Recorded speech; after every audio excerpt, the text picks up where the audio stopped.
नमस्कार, देश की बात में हाजिर हैं और आज फिर शुरुआत छावला रेप और हत्या मामले से। इस बर्बरतापूर्ण हत्याकांड मामले में सुप्रीम कोर्ट द्वारा निचली अदालतों और तकनीकी कारणों से फांसी की सजा पलटने से सब सकते में हैं।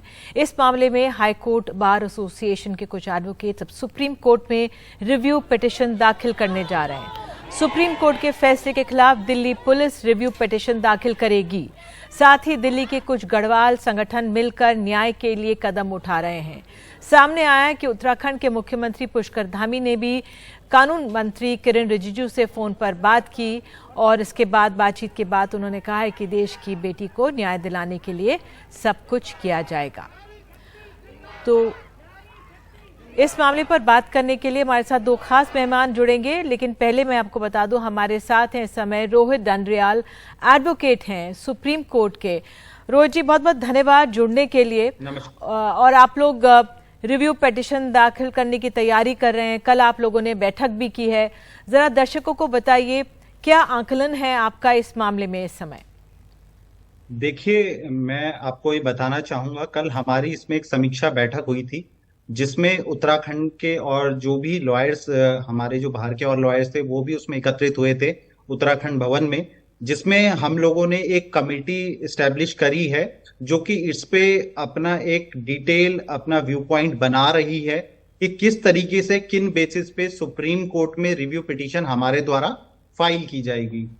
ये जो रिव्यू पिटीशन फाइल की जाएगी, ये फाइल की जाएगी ऑन बिहाफ ऑफ फादर, जो पीड़िता हैं उनके फादर के बिहाफ में हम ये रिव्यू पिटीशन फाइल करने वाले हैं।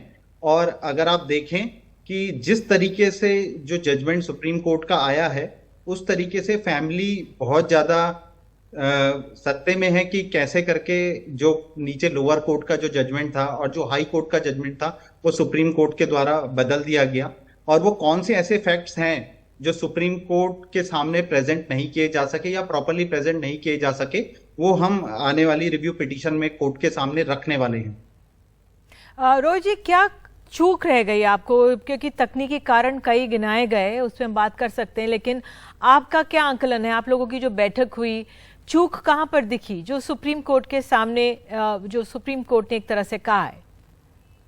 देखिए, जो जजमेंट सुप्रीम कोर्ट के द्वारा आई है वो जो फैक्ट्स उनके सामने प्रोड्यूस करे गए हैं वो उसके बेसिस पे है। उसके बारे में मैं कोई टिप्पणी नहीं करना चाहूंगा, बट जो फैक्ट उनके सामने नहीं आ पाए हैं हम उनको रखना चाहेंगे। उसके लिए हम नीचे जो डिस्ट्रिक्ट कोर्ट से जो कोर्ट की फाइल है, इवन हाई कोर्ट की जो जजमेंट है, जो एवरीथिंग, जो भी ट्रैक रिकॉर्ड जो रिकॉर्ड पे अवेलेबल है, हम उन सबकी स्टडी कर रहे हैं। हमारी एक लॉयर्स की टीम है प्रॉपर जो हमने इस पे लगा रखी है, जो सबके सब मिलके इस पे अपना आउटपुट दे रहे हैं। सीनियर एडवोकेट से लेके हर एक अपना एडवोकेट इस पे अपना कंट्रीब्यूशन दे रहा है। और अगर मैं आपको बताना चाहूं, अगर एक संक्षिप्त में बताना चाहूं कि क्या है इसके अंदर, तो अगर हम देखें कि हमारे देश का कानून इतना लचीला है कि अगर एक्यूज्ड का वकील, आप देखिए मैं भी एक वकील हूं जो एक्यूज के वकील रहे होंगे, अगर उन्होंने किसी का क्रॉस एग्जामिन नहीं किया, आपने जजमेंट पढ़ी होगी तो आपने देखा होगा कि उस पर लिखा है कि उन्होंने क्रॉस एग्जामिन नहीं हुआ है, तो किसी के क्रॉस एग्जामिन ना करने से वही लोग छूट जाएंगे। सो इस वाले ये जो पॉइंट्स है, बहुत सारे ऐसे पॉइंट्स निकल के आ रहे हैं, अभी हम लोग उसको और डिटेल पढ़ रहे हैं, उसके बारे में और हम ज्यादा, जैसी हमारी रिव्यू पूरी तैयार हो जाएगी वो हम आपके सामने रखेंगे। बट आज के सेशन में मैं आपको ये बताना चाहूंगा कि जो कानून व्यवस्था है, जो कानून है, वो इतने लचीले क्यों है कि एक आइडेंटिफिकेशन परेड, बिल्कुल टेस्ट आइडेंटिफिकेशन होता है, वो अगर पहले ही किसी ने बोला है कि हमने उनकी शक्ल नहीं देखी है, उन केसेस में भी कंपलसरी है। आप सोचिए, पहले से ही उनकी स्टेटमेंट थी कि हमने अंधेरा हो जाने के कारण किसी की शक्ल नहीं देखी थी, फिर भी उन केसेस में आइडेंटिफिकेशन परेड क्यों जरूरी है? तो ये कानून का जो, मैं स्ट्रांगली कहना चाहूंगा इस बात को कि यहाँ पे कानून की कमी है।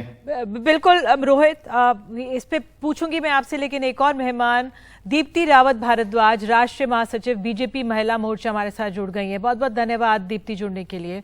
नमस्कार। मैं आपसे दीप्ति जानना चाहूंगी कि ये जो पूरा मामला, इससे हम सब सकते में हैं, आप लोग किस तरह से इस मामले में आगे बढ़ने की सोच रहे हैं? देखिए निधि जी, ये बड़ा ही दुखद है और हम लोगों के लिए बहुत ही एक शॉकिंग, मैं कहूँगी बहुत ही स्तब्ध कर देने वाला निर्णय ये आया है क्योंकि बहुत उम्मीदें थी। कई बार ऐसा होता है कि एक हत्या और एक दुख तो तब हुआ था जब किरण नेगी के साथ ऐसा हुआ और दुर्व्यवहार हुआ और उसके बाद उसकी हत्या हुई। एक दुख उस वक्त था और उससे बड़ा दुख मैं कहूंगी कि आज पूरे समाज के ऊपर और हम सब के ऊपर है, और यहाँ की मैं कहूंगी कि हर महिला के ऊपर है, जो कि आज देख रही है कि किस प्रकार से जो इसमें जो अक्यूज्ड हैं, जिन्होंने इस तरीके की इस घटना में जो शामिल थे, वो अगर खुले वो एक्विट हुए हैं, वो छूटे हैं, तो मुझे लगता है कि बहुत ही हम लोगों के लिए ये निर्णय बड़ा शॉकिंग है। तो इसको मैं अगर पार्टी की तरफ से भी आपको कहूं और सामाजिक तौर पर भी कहूं, तो पूरा समाज भी इसको बहुत ही ऐसे देख रहा है कि इसको एक अच्छा, इसमें अब किसकी लैप्स हुई, क्योंकि अभी जो हमारे स्पेशलिस्ट हैं और जो एडवोकेट हैं वो बता रहे थे कि किस प्रकार से हो सकता है पुलिस है या आगे जो उनके साथ जो वकील रहे उनकी कोई कमी रही होगी, या हमारे कानून में बहुत सारे लूप होल्स हैं जिसके कारण कई बार ऐसा होता है। लेकिन उसमें हम कैसे उसको हम रिव्यू पिटिशन कर सकते हैं, कैसे हम इसको दोबारा इस चीज को हम कह सकते हैं, और इसकी तरफ से हमारे मुख्यमंत्री जी ने भी, मैं आपको कहूंगी, और हमारे प्रदेश अध्यक्ष ने उत्तराखंड से, उन्होंने इस पर एक रिक्वेस्ट जो किरण रिजिजू जी हैं उनके पास कहा है, और मुख्यमंत्री जी ने, पुष्कर सिंह धामी जी ने कहा है कि इसको आप दोबारा एक बार देखिए, इसको रिव्यू कीजिए और उसके ऊपर आगे भी जो लीगल प्रोसीजर है उसको फॉलो किया जाएगा, और इसको एक सीरियसली इस मैटर को लेकर आगे हम काम करेंगे। दीप्ति जी, निर्भया के बाद तमाम कड़े कानून बने हैं, उसके बावजूद प्रक्रिया में जिस तरह से सामने आया था कि जो सैंपल से 10 दिन तक पुलिस मालखाने में पड़े रहे, कोताहियां होती हैं जिसको सुप्रीम कोर्ट ने आधार बनाया रिहाई के लिए। तो जो कानून बनाए हैं और तमाम सरकारें दावा करती हैं कि लड़कियों के लिए काम करती हैं, तो कैसे इन कानूनों को या जो प्रक्रिया है उसको और पुख्ता किया जा सकता है? देखिए, ये जो लूप होल्स हैं, सबसे पहले तो ये लूप होल्स जो होते हैं इन्वेस्टिगेशन में, क्योंकि इन्वेस्टिगेशन की जो लैंग्वेज है, सबसे पहले तो उसको थोड़ा सिंपल होना चाहिए। हमारे यहाँ इतना ज़्यादा जो लॉ की लैंग्वेज है वो इतनी डिफिकल्ट क्यों है? आज हमारे प्रधानमंत्री कहते हैं इस बात को कि लॉ की जो लैंग्वेज है वो ऐसी होनी चाहिए जो एक व्यक्ति, जो एक आम आदमी है, वो भी अपने केस को लड़ सके।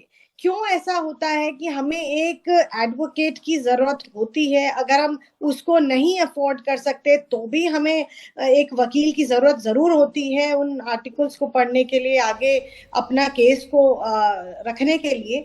तो इसको एक तो अलग अलग भाषाओं में वर्नाकुलर इसमें अलग अलग लैंग्वेजेस में इसको होना चाहिए और सिंपल होना चाहिए। तो ये और इस तरीके के जो लूप होल्स हैं उनको पहचान कर उसको वो इसमें से हटने चाहिए, क्योंकि बहुत सारे कड़े कानून उस वक्त बने। और मैं कहूंगी कि ये तो निर्भया से पहले का केस है और निर्भया के केस में बहुत पहले ही जजमेंट आ गया, इस पर इतना डिले हुआ लगातार। बिल्कुल दीप्ति जी, ये आप बहुत के बाद ये जजमेंट है। आप अहम बात कह रही कि डिले हुआ, तो जो हमने निर्भया के बाद लोग सड़कों पर उतर के आ गए थे, तमाम राजनीतिक दल उतर कर आ गए थे, वो क्यों नहीं हमें दिख रहा है? क्यों झिझक है?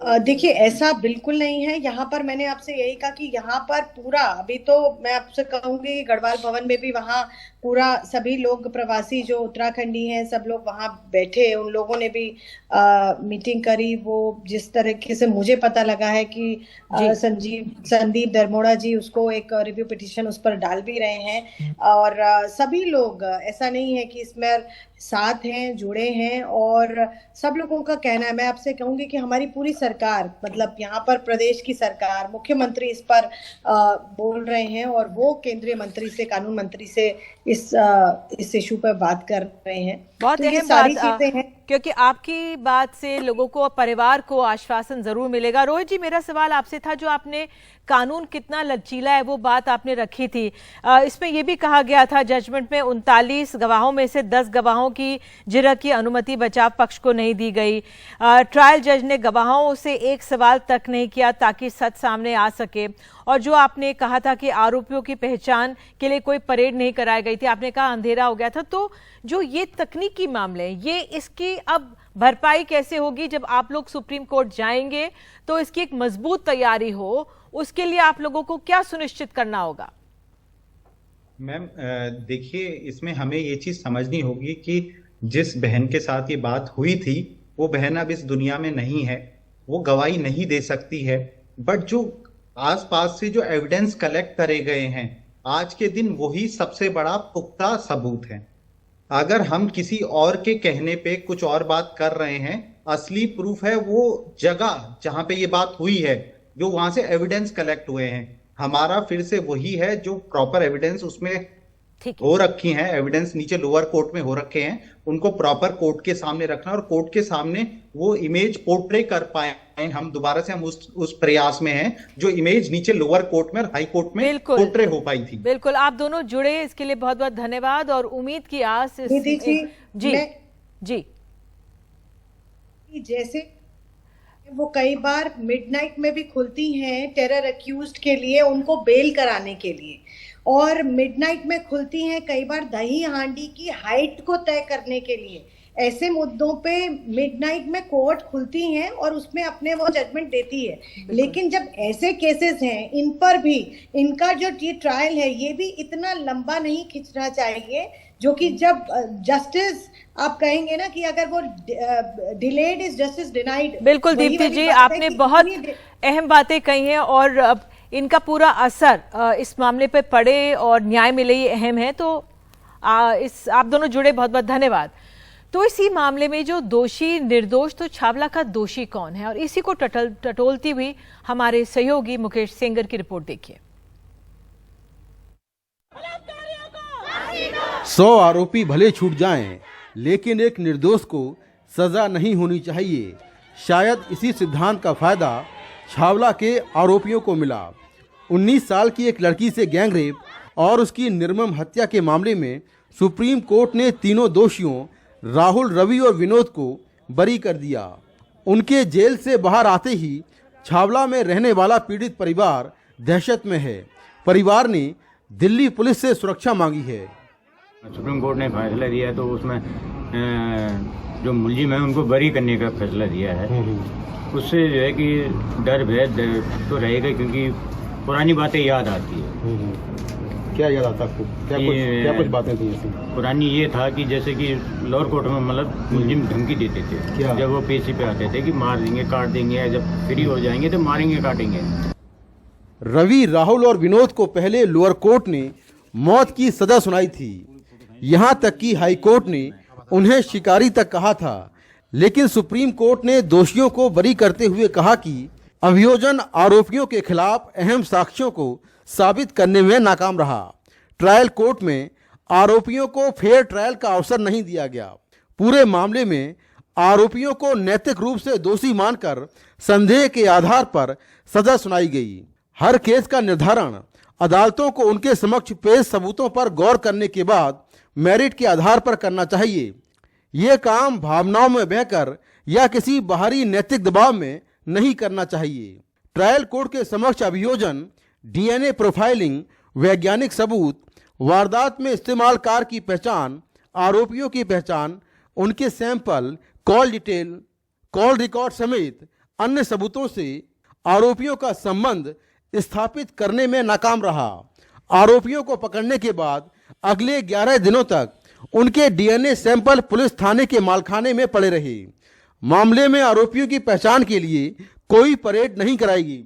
कुल 49 गवाहों में से 10 गवाहों से जरह की अनुमति बचाव पक्ष को नहीं दी गई। इतना ही नहीं, ट्रायल जज ने गवाहों से एक सवाल तक नहीं किया ताकि सच सामने लाया जा सके।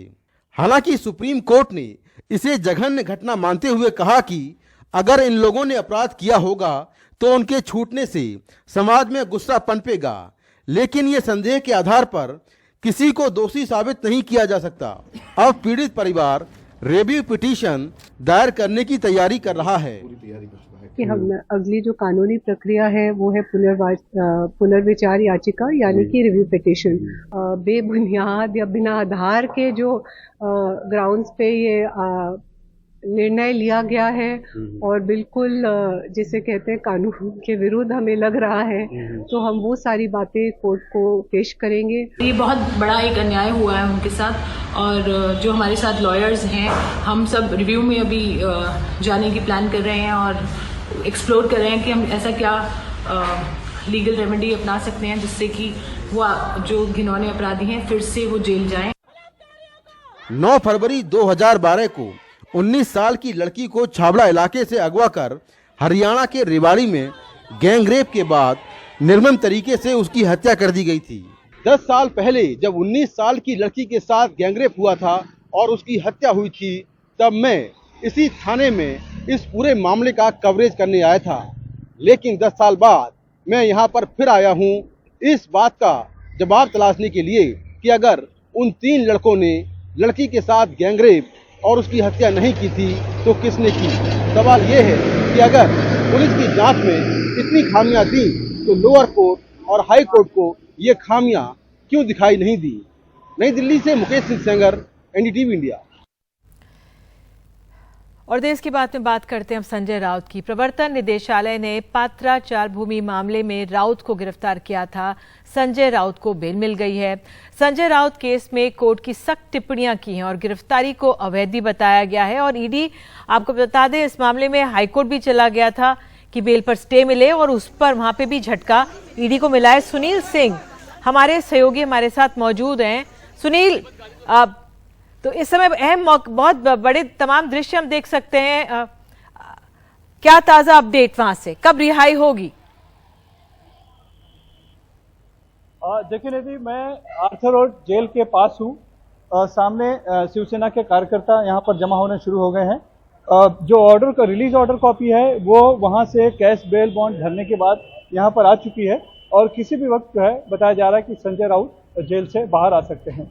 आज का दिन संजय राउत के लिए बहुत बड़ी राहत का भरा का दिन रहा है, क्योंकि पीएमएलए के तहत जो गिरफ्तारी होती है, माना यह जाता है कि उसमें तकरीबन साल भर तक तो बेल नहीं हो पाती है। और हम महाराष्ट्र की बात देखें तो नवाब मलिक जो कि पूर्व मंत्री हैं वो अभी जेल में, उनकी जमानत नहीं हो पाई है।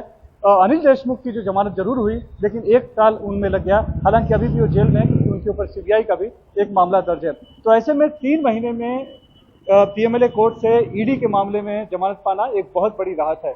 लेकिन बात सिर्फ इतनी नहीं है, बात यह है कि इस जमानत को रद्द कराने के लिए ईडी ने पहले पीएमएलए कोर्ट में ही अर्जी दी, अपील की कि उन्हें स्टे दिया जाए, क्योंकि इसके फैसले के खिलाफ वो हाईकोर्ट में चुनौती देना चाहते हैं।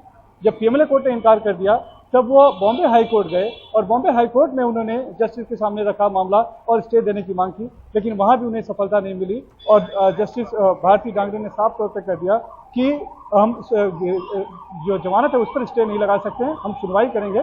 1 महीने बराबर सुनवाई होने के बाद जिस अदालत ने जमानत दी है उससे हम ऐसे 15 से 20 मिनट में फैसला नहीं ले सकते। इसके लिए सुनवाई के लिए तैयार है लेकिन स्टे नहीं मिलेगा। मतलब यह है कि संजय राउत आज बाहर निकल जाएंगे। लेकिन इससे भी बड़ी जो बात है वो पीएमएलए कोर्ट जो एनडी देशपांडे हैं उनके फैसले में लिखी हुई है। उन्होंने 122 पेज का तकरीबन फैसला है, जिसमें कि 3 पेज जो आखिरी के जो हैं उसमें हम कंक्लूजन में देखेंगे तो बहुत साफ तौर पर उन्होंने लिखा है कि प्रवीण राउत और संजय राउत दोनों की गिरफ्तारी अवैध है। प्रवीण राउत वो शख्स हैं जो कि गोरेगांव पत्राचाल में जो रीडेवलपमेंट होना था उसमें गुरु आशीष कंस्ट्रक्शन कंपनी थी और एसडीआईएल थे, दोनों के बीच एक साझेदारी थी और गुरु आशीष कंस्ट्रक्शन कंपनी के प्रवीण राउत एक तरह से डायरेक्टर थे। वो प्रवीण राउत की भी गिरफ्तारी को अवैध बताया है और उसी प्रवीण राउत से पैसे लेकर मनी लॉन्ड्रिंग करने का आरोप संजय राउत पे लगा था। यानी कि कहीं न कहीं पूरा मामला सीरियस एक तरह से अदालत की नजर में वो बनता नहीं दिख रहा है। बिल्कुल सुनील, एक और सवाल इसमें साफ तौर पे हमें दिख रहा है कि ईडी और म्हाडा ने, ईओडब्ल्यू ने कभी भी उस प्रमुख आरोपी राकेश सारंग वाधवान जो कि एसडीआईएल के थे उनको गिरफ्तार करने की कोशिश नहीं की। उन्होंने संजय राउत और प्रवीण राउत में दिलचस्पी दिखाई, तो एक तरह से असमानता की बात यहाँ पर की गई है, कोर्ट ने कहा है। और साथ में ये भी कहा है कि ये दीवानी का एक मामला है, एक तरह से ये सिविल कोर्ट का मामला है जिसको कि मनी लॉन्ड्रिंग का मामला बताकर लाया गया है। ये तीनों टिप्पणियां बहुत ही सख्त है और ईडी के लिए एक तरह से झटका है कि जिस तरह से ईडी काम कर रही है। और इससे एक बात ये साफ होती है कि संजय राउत जो बार बार आरोप लगा रहे थे कि उनकी गिरफ्तारी उनकी आवाज दबाने के लिए की जा रही है, वो बात कहीं न कहीं सही साबित हो रही है अदालत के आज के फैसले से। बिल्कुल, मैं यही पूछना चाह रही थी आपसे कि जो राकेश और सारंग जो मुख्य आरोपी हैं, ईडी ने यही बोला है कोर्ट ने कि आपने उनको तो पकड़ा ही नहीं।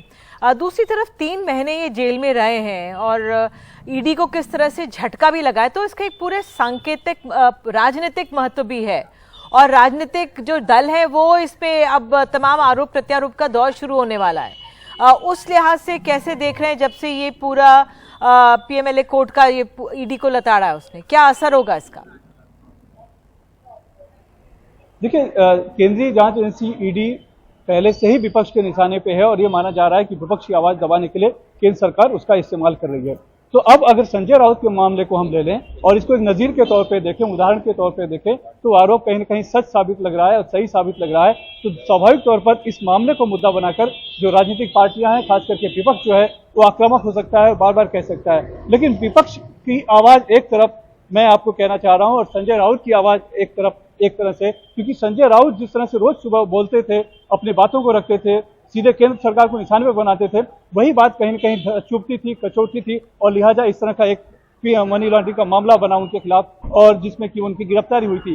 तो आज अगर वो बाहर निकल जाएंगे जेल से तो कल से वो फिर शुरू करेंगे और वो अपनी बातें उभर कर सामने रखेंगे और ये जरूर बताएंगे वो कि जिस तरह से मेरी आवाज दबाने की कोशिश की गई थी, मैं डरा नहीं और मेरी आवाज जो है और मुझे कहीं से कहीं न्याय मिला और ये मेरे पर जबरदस्ती मामला बनाया गया था, ये कहने के लिए। हालांकि इस पर अभी कोर्ट में फैसला होगा, मुकदमा चलेगा, बहुत वक्त आएगा, लेकिन संजय राउत के पास कहने के लिए आधार जरूर हो गया है कि उनके खिलाफ एक फर्जी मामला बनाया गया और उन्हें जबरदस्ती जेल में बंद इसलिए किया गया क्योंकि उनको उनकी आवाज दबानी थी। बिल्कुल इस जानकारी के लिए सुनील सिंह बहुत बहुत धन्यवाद। और आप वहाँ पे बने हुए हैं, जैसे संजय राउत बाहर आएंगे तो हम आपके पास फिर आएंगे और वो दृश्य अपने दर्शकों को बताएंगे। और ये दृश्य भी दिखाए जा रहे हैं, ये तस्वीरें जो हैं लोग इंतज़ार कर रहे हैं और जिस तरह से जो prevention of money laundering act में जो कोर्ट है लताड़ा है ईडी को, वो अपने आप में अब एक राजनीतिक मुद्दा, बयानबाजी भी इसमें बनेगा। फिलहाल संजय राउत के बाहर आने का इंतजार है।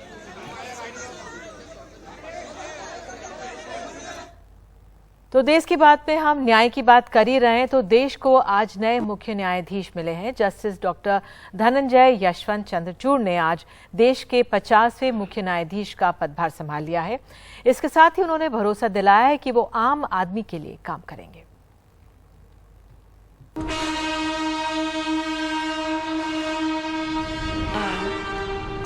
धनंजय यशवंत चंद्रचूड़।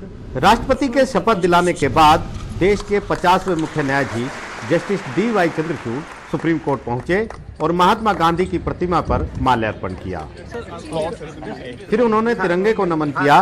एनडीटीवी से बात करते हुए सीजेआई चंद्रचूड़ ने कहा कि वो देश के आम लोगों के लिए काम करेंगे। मेरे कार्य से देश के लोगों को, नागरिकों को मैं विश्वास दिलाऊंगा, शब्दों से ही केवल नहीं पर कार्य से।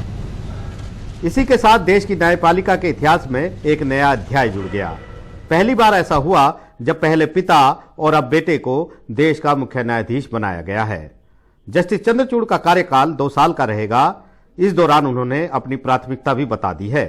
सामान्य नागरिक की सेवा करना ये मेरी प्रायोरिटी है। अब आप आगे देखते रहिए, कार्य से हम सारे भारत के सारे नागरिकों के लिए कार्य करेंगे, चाहे टेक्नोलॉजी में हो, चाहे रजिस्ट्री के रिफॉर्म्स में हो, जुडिशियल रिफॉर्म्स में हो, हर चीज में नागरिक का हम ध्यान रखेंगे। जस्टिस चंद्रचूड़ को प्रोग्रेसिव और लिबरल जज माना जाता है। वो धैर्य से बात सुनने के लिए जाने जाते हैं। उनके नाम कई ऐतिहासिक फैसले भी दर्ज हैं।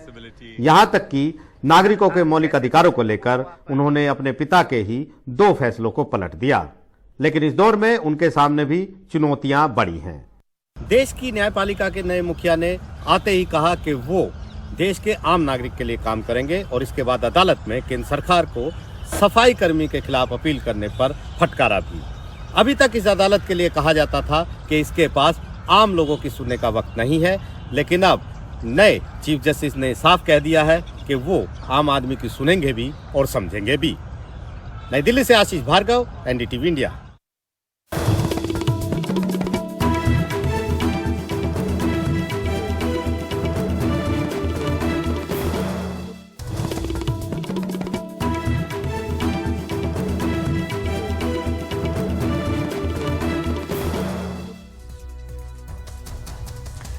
बात करते हैं हिमाचल प्रदेश की। प्रधानमंत्री मोदी ने आज हिमाचल प्रदेश में रैलियां की। कांगड़ा के चंबू और हमीरपुर के सुजानपुर में 2 रैलियों को संबोधित किया।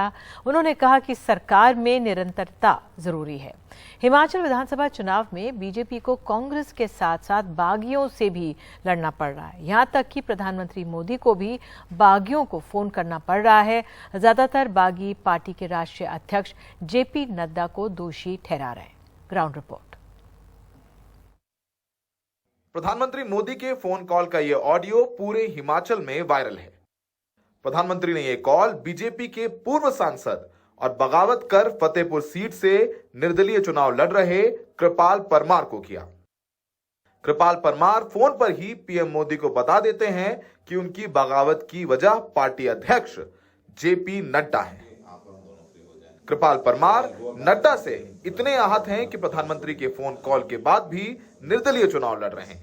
40-42 साल में जिस आदमी ने कुछ नहीं मांगा, जो मिल गया तो मिल गया, नहीं मिला तो नहीं मिला, जिस आदमी ने कोई विवाद नहीं खड़ा किया, जिस पर कोई आरोप नहीं है, शांति से शालीनता से पार्टी का काम करता है, अगर मैं इस हालत में पहुंचा हूं, मुझे इतना मारा गया कि मेरा एहसास खत्म हो गया।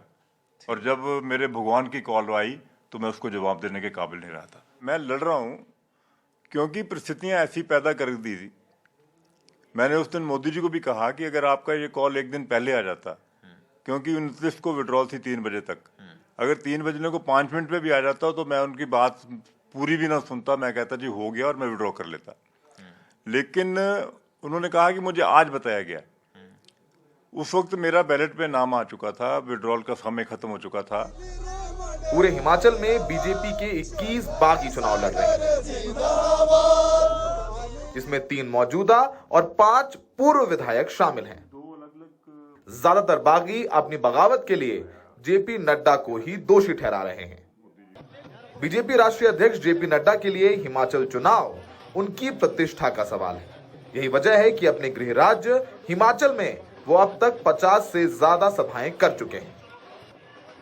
ये तस्वीरें शिमला के मॉल रोड की हैं, जहां विश्व के सबसे बड़ी पार्टी बीजेपी के राष्ट्रीय अध्यक्ष जेपी नड्डा दुकान दुकान जाकर पर्चे बांट रहे हैं। जेपी नड्डा बीजेपी के हर चुनावी प्रोग्राम में नजर आते हैं। बीजेपी का घोषणा पत्र भी नड्डा ने ही लॉन्च किया। रैलियों में नड्डा राम मंदिर, 370 यूनिफॉर्म सिविल कोड से लेकर बीजेपी की हर योजना को लेकर वोट मांग रहे हैं। कांग्रेस भी जानती है कि बीजेपी के बागी उनके लिए सत्ता की सीढ़ी बन सकते हैं। यही वजह है कि हर रैली में नड्डा का नाम लेकर बीजेपी को चिढ़ा रहे हैं। अभी उस दिन प्रधानमंत्री जी बात कर रहे थे परमार साहब, बैठ जाओ। परमार साहब ने अपना दुख व्यक्त किया, 15 साल नड्डा जी ने मुझे तंग किया है। सब लोगों ने वीडियो देखा है। नड्डा साहब से नाराज हो गए 21 लोग बागी हो भारतीय जनता पार्टी में चुनाव लड़ रहे हैं। 68 तो सीट है, 21 लोग बागी लड़ रहे हैं। तो रिजल्ट क्या आएगा ये पता है सब। जेपी नड्डा भी काफी आक्रामक है। नड्डा प्रचार के आखिरी दिन फतेहपुर विधानसभा में रैली कर रहे हैं, जहां से बागी कृपाल परमार बीजेपी के खिलाफ नड्डा को चुनौती देते हुए मैदान में है। जेपी नड्डा का गृह राज्य है हिमाचल प्रदेश। वो यहां से मंत्री भी रहे हैं, विधायक भी रहे हैं। टिकट इस बार उनके कहने पर बांटे गए हैं। बागी उनको दोषी ठहरा रहे हैं, तो उनका ही दायित्व है कि वो यहाँ पर पार्टी को जिताएं। अगर खुदा ना खास्ता यहाँ पार्टी हार जाती है तो उनके लिए एक बड़ा सेटबैक होगा, क्योंकि पार्टी ने दोबारा उन्हें अध्यक्ष बनाने का फैसला किया है। ऐसे में गृह राज्य में भी धूमल जी को टिकट ना देना या धूमल जी के कुछ करीबी लोगों को टिकट ना दे करके पार्टी के अंदर खलबली भी मची हुई है। तो फिलहाल एक लिटमस टेस्ट है जेपी नड्डा के लिए, जो कि विश्व की सबसे बड़ी पार्टी के राष्ट्रीय अध्यक्ष है।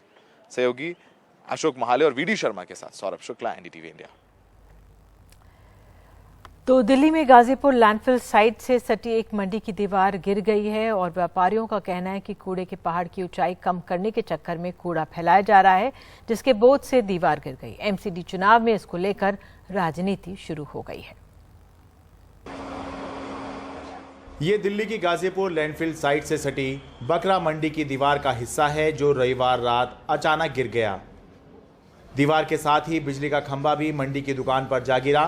दुकान को नुकसान हुआ लेकिन शुक्र है किसी को चोट नहीं आई।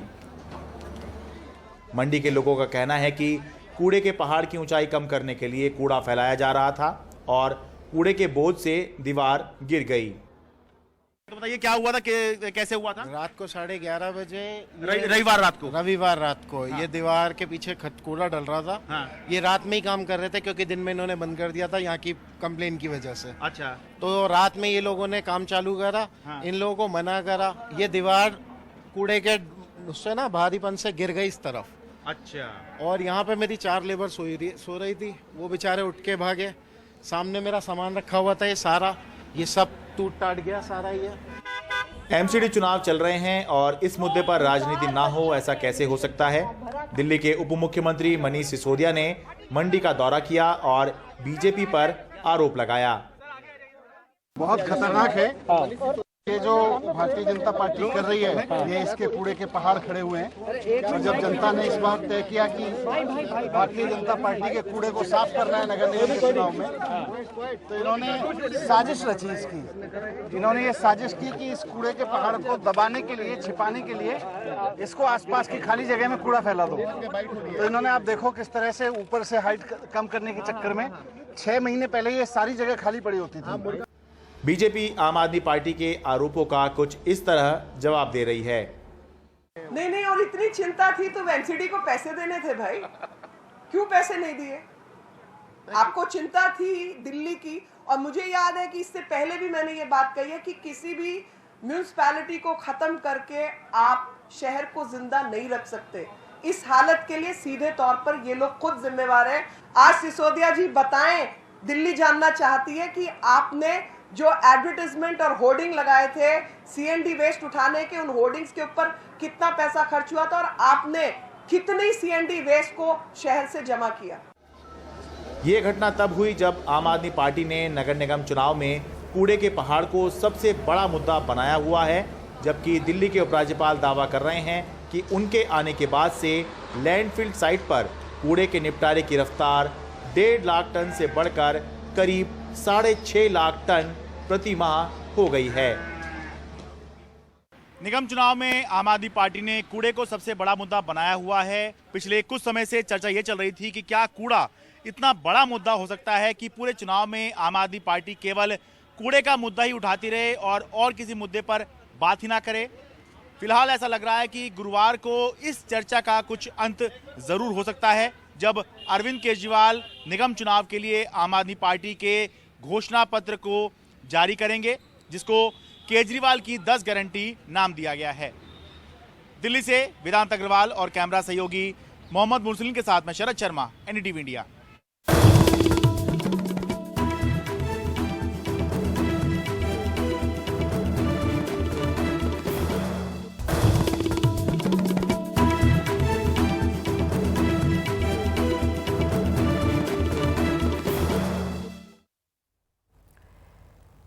कांग्रेस के दलित नेता उदित राज ने मांग की है कि आर्थिक रूप से कमजोर वर्ग को आरक्षण के कोटे के दायरे में एससी, एसटी और ओबीसी समुदाय के लोगों को भी शामिल किया जाना चाहिए। जबकि बिहार के मुख्यमंत्री नीतीश कुमार समेत आरजेडी, झारखंड मुक्ति मोर्चा और समाजवादी पार्टी ने जातिगत जनगणना कराने की मांग फिर उठा दी है। जब वो 10% हो गया बहुत अच्छा है, तो ये 50% का लिमिटेशन है, इसको पढ़ना चाहिए, ये अच्छी बात होगी। और उसके लिए जरूरी है कि पूरे देश का मतलब कि एक तरह का सबका आकलन करना चाहिए, ताकि किनका क्या आबादी है और उसको देखते हुए कुछ जो मदद दी जाएगी। तो इसीलिए तो हम लोग शुरू से कह रहे हैं आर्थिक रूप से कमजोर सामान्य वर्ग के लोगों के लिए 10% आरक्षण के प्रावधान को सुप्रीम कोर्ट की मंजूरी के बाद राजनीतिक बहस तेज हो गई है। बिहार में सत्ताधारी जनता दल यूनाइटेड और राष्ट्रीय जनता दल ने फिर से देश में जातिगत जनगणना की मांग तेज कर दी है और कहा है कि आरक्षण के लिए 50% की सीलिंग को बढ़ाना अब जरूरी हो गया है। एक तरफ कह रहे हैं कि नहीं, जो 50% का सीलिंग नहीं टूटता है। कैसे नहीं टूटता है भाई? रिजर्वेशन 50% के अंदर हो या 50% के बाद, रिजर्वेशन है। इसलिए उन्होंने कहा है कि ये बैरियर जो है 50% का टूटना चाहिए और जातीय जनगणना राष्ट्रीय स्तर पर होना चाहिए। हमारा ये मत है कि ये सरकार के ऊपर फैसला छोड़ना चाहिए कि सरकार इस दृष्टि से क्या विचार करती है, और फिजूल की इधर उधर की बातें करने से कोई लाभ नहीं है। उधर कांग्रेस नेता उदित राज कहते हैं आर्थिक रूप से कमजोर लोगों के लिए 10% आरक्षण के कोटे में SC, ST और OBC समुदाय के गरीब लोगों को भी शामिल करना बेहद जरूरी है। उनका दावा है कि इस फैसले से 50% आरक्षण की सीमा टूट गई है। लेफ्ट पार्टियों ने भी सामान्य वर्ग के आर्थिक रूप से कमजोर लोगों की पहचान के लिए तय क्राइटेरिया पर सवाल उठाए हैं। आय का क्राइटेरिया रखा 8 लाख और जो आज एवरेज इनकम है एक व्यक्ति का, तो हम मान के चलते हैं 1200, 1400 रूरल एरिया का है और लगभग 900 कुछ है सर, एवरेज 1200। तो एक परिवार को हम 5 आदमी जोड़ के भी चलते हैं तो 72,000 का पर एनम इनकम है उसका। 8 लाख का मतलब ये है कि जो सवर्णों में गरीब हैं उनको तो ये आरक्षण का फायदा नहीं मिलेगा। यह कहा जा सकता है कि सवर्णों के लिए आरक्षण सीधा ये कह देने में कोई गुरेज नहीं होना चाहिए। पता नहीं क्यों नहीं कहा जा रहा। हम पहले से ये बोलते आए हैं कि जो गरीब तबके हैं, मतलब जो सवर्ण नहीं है, उनके लिए भी कुछ आरक्षण होना चाहिए, लेकिन उसको आरक्षण देने के नाम पर जो गरीब उस तरह के नहीं हैं उनको फायदा पहुंचाने के लिए ये कदम है।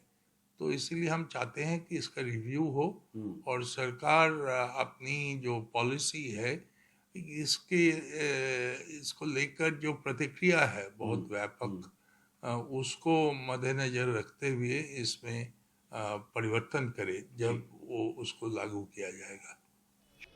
उधर शुक्रवार को झारखंड विधानसभा का एक विशेष सत्र हो रहा है, जिसमें झारखंड मुक्ति मोर्चा के अध्यक्ष और मुख्यमंत्री हेमंत सोरेन झारखंड में आरक्षण कोटे की सीमा को 50% से आगे बढ़ाने का प्रस्ताव रखेंगे।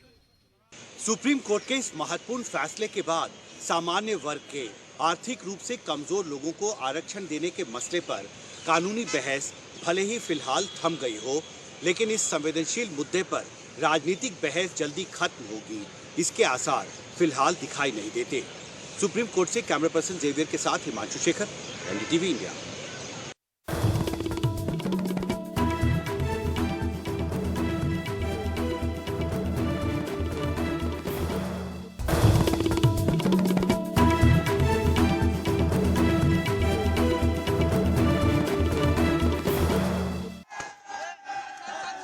तो ये दृश्य आपको दिखा रहे हैं हम सीधे आर्थर रोड जेल से।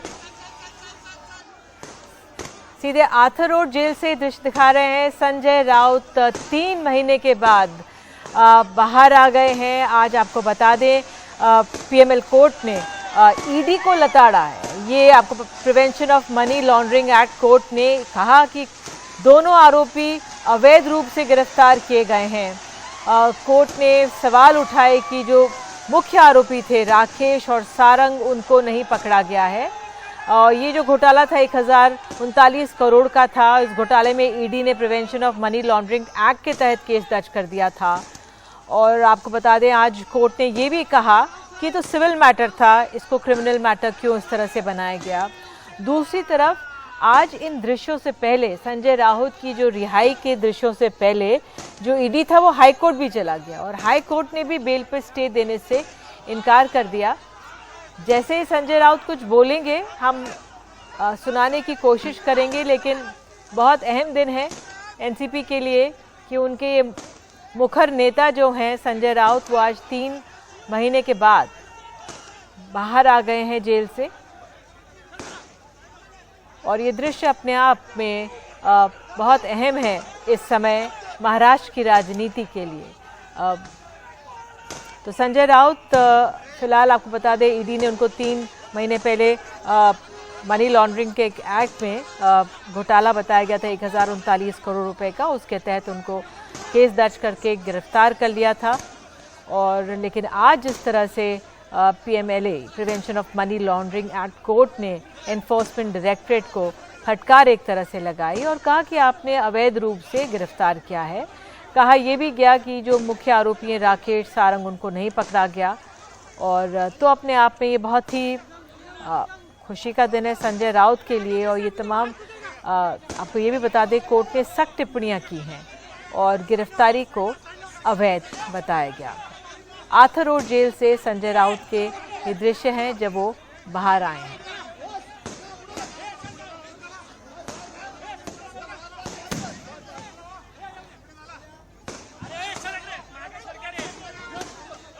कोर्ट ने यह भी कहा कि एक सिविल केस को मनी लॉन्ड्रिंग एक्ट के तहत ये बनाया गया, ये अपने आप में ठीक नहीं था और कई सख्त टिप्पणियां की हैं। और ईडी ने कहा है कि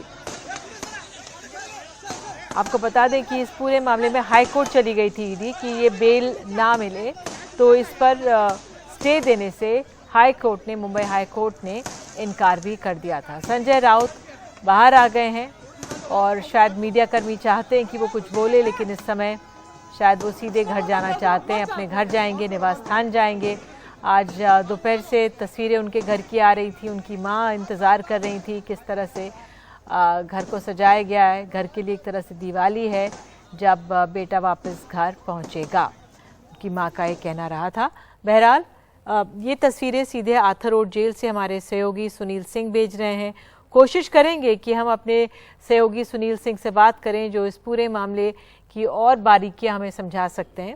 लेकिन फिलहाल जो एक ये मनी लॉन्ड्रिंग का एक्ट बनाया गया था, आज कोर्ट ने ये कहा है कि ये एक सिविल मैटर था, ये मनी लॉन्ड्रिंग का मामला एक तरह से नहीं था। और आज बॉम्बे हाई कोर्ट भी संजय राउत के फेवर में ही गया। उन्होंने कहा कि हम इस बेल को नहीं स्टे देंगे, इस पर जो एक गिरफ्तारी थी इसको अवैध करार दिया है कोर्ट ने। बहुत अहम है और इसके बहुत राजनीतिक मायने होंगे। आप देखिए, समझिए कि इस मामले में कल से जब संजय राउत बोलेंगे, मीडिया में बोलेंगे और राजनीतिक बयानबाजी कितनी बढ़ेगी जब इसे अवैध बताया गया है कोर्ट की तरफ से, न्यायालय की तरफ से अगर अवैध बताया गया है तो इसका दूरगामी असर होगा। तो ये सीधे दृश्य आप आर्थर रोड जेल के देख रहे हैं और संजय राउत की गाड़ियों का जो काफिला है वो अब बाहर निकलेगा। और ये इस समय की आज की सबसे अहम तस्वीर है राजनीतिक तौर पे देखा जाए, जब संजय राउत 3 महीने के बाद जेल से बाहर निकले हैं।